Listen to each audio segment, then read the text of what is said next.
राष्ट्रपति के अभिभाषण पर चर्चा के दौरान प्रधानमंत्री ने पहले लोकसभा और फिर राज्यसभा में विपक्ष के सवालों का जवाब देते हुए उसे और विशेष रूप से कांग्रेस पर जैसे करारे प्रहार किए, उससे वह केवल बेनकाब ही नहीं हुई बल्कि शर्मसार भी दिखी। वास्तव में प्रधानमंत्री ने गांधी परिवार को जिस तरह निशाने पर लिया, उससे वह बगले झांकने वाली स्थिति में दिखा। निसंदेह संसद के दोनों सदनों में प्रधानमंत्री के तीखे लेकिन तथ्यों से लैस संबोधन से कांग्रेस नेतृत्व तिलमिलाया होगा, लेकिन यदि वह अपने साथ अपनी पार्टी और विपक्ष का भला चाहता है तो उसे अपनी रीति नीति पर आत्ममंथन करना चाहिए। कांग्रेस नेतृत्व को ऐसा इसलिए भी करना चाहिए क्योंकि प्रधानमंत्री ने उसे हिदायत देने के साथ नसीहत भी खूब दी।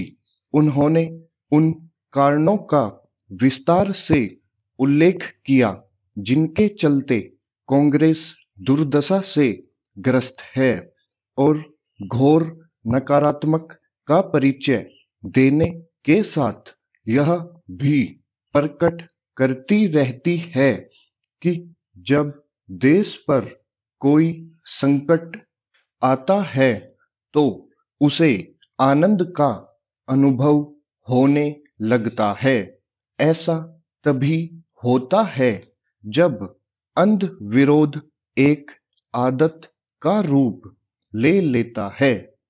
यह आदत सरकार विरोध और देश विरोध के अंतर को भुलाने का ही काम करती है।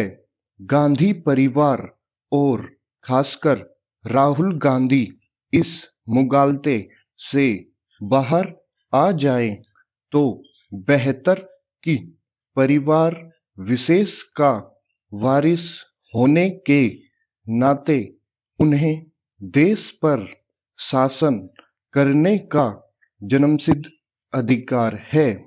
राष्ट्रपति के अभिभाषण पर चर्चा की शुरुआत करते हुए राहुल ने न केवल ऐसी ही भावभंगिमा प्रकट की थी बल्कि सरकार को कटघरे में खड़ा करने के क्रम में कई अनुचित बातें भी की थी।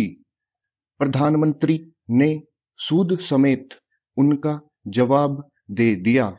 उन्होंने केवल गांधी परिवार की सामंतवादी मानसिकता के साथ साथ उसकी राजनीतिक असहिष्णुता, गरीबों को गरीब बनाए रखने की प्रवृत्ति को ही उजागर नहीं किया बल्कि देश विरोधी तत्वों जैसी उसकी भाषा की ओर भी संकेत किया।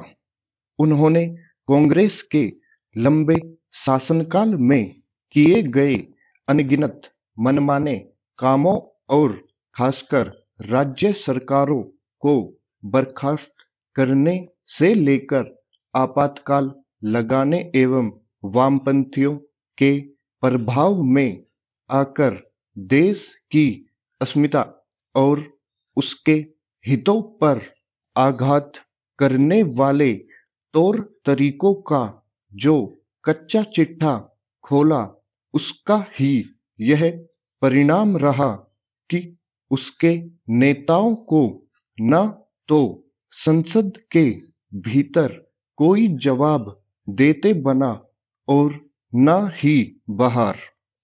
कांग्रेस नेता कुछ भी सोचे, सच यही है कि पार्टी न केवल अपनी राह से भटक गई है बल्कि जैसा प्रधानमंत्री ने कहा वह उन तत्वों के चंगुल में फंसी नजर आने लगी है जिन्हें अर्बन नक्सल के तौर पर जाना जाता है। स्टॉप।